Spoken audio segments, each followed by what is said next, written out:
still seek no wider war. The United States does not start fights. America does not seek conflict. I don't like to use military force. Our nation enters this conflict reluctantly.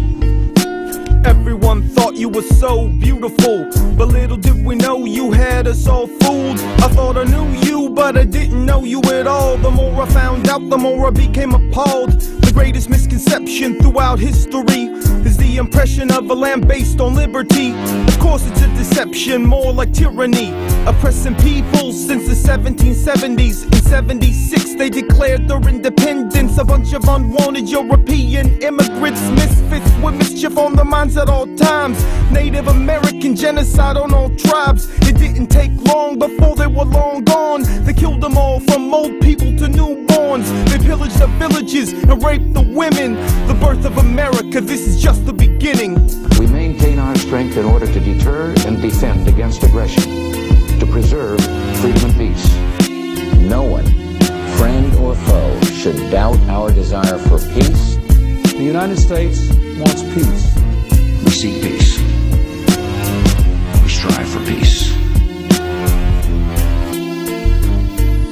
It wasn't long after they started building ships headed towards Africa, ready to equip themselves with the race of slaves to plant their grains. They erased any trace of their culture, changed the names. They raped the women, even raped the children. More victims of American imperialism. And when the time came when they couldn't contain them, they granted them freedom and segregation. Then they moved on to other nations to conquer, other races to slaughter, other peoples to martyr. They occupied Hawaii so they could fight Spain, and during the Boxer Rebellion the Chinese were slain. Then conflicts in the Philippines and Colombia, and the banana wars of Central America. But when they got their hands on the nuclear bomb, it was over. The whole world rested inside their palms. We want nothing for ourselves, only that the people of South Vietnam be allowed to guide their own country in their own way.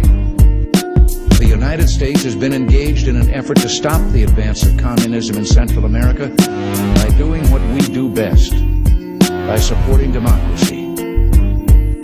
There's been so many different wars, invasions, interventions, conflicts and occupations on other nations throughout American history. Here's some of the ones that occurred this past century: Korea, Vietnam, Cambodia, Libya, the Dominican Republic, Cuba, Syria, Lebanon, Grenada, Panama, Somalia, Bosnia, Haiti and Yugoslavia. Then they started the crusade against Islam, a war on terror in order to occupy the land. They're still in Afghanistan, they're still in Iraq, they're dropping bombs on Pakistan and Iran. Their hands are soaked in oil from the Middle East, whose lands are soaked with the blood of the deceased. This is the current state of this land of the free, this home of the brave, this great beacon of liberty. And I am continuing, and I am increasing the search for every possible path to peace. America will stand with the allies of freedom to support democratic movements in the Middle East and beyond, with the ultimate goal of ending tyranny in our world. Good evening, my fellow Americans. Tonight I want to talk to you on a subject of deep concern to all Americans and to many people in all parts of the world: the war in Vietnam. In the life of all free nations, there come moments that decide the direction of a country and reveal the character of its people. We are now at such a moment. They're all liars, they're just fueling the fire.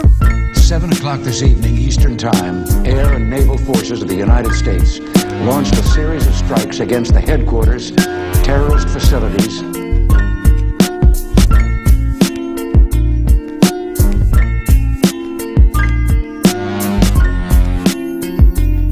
I pledged in my campaign for the presidency to end the war in a way that we could win the peace.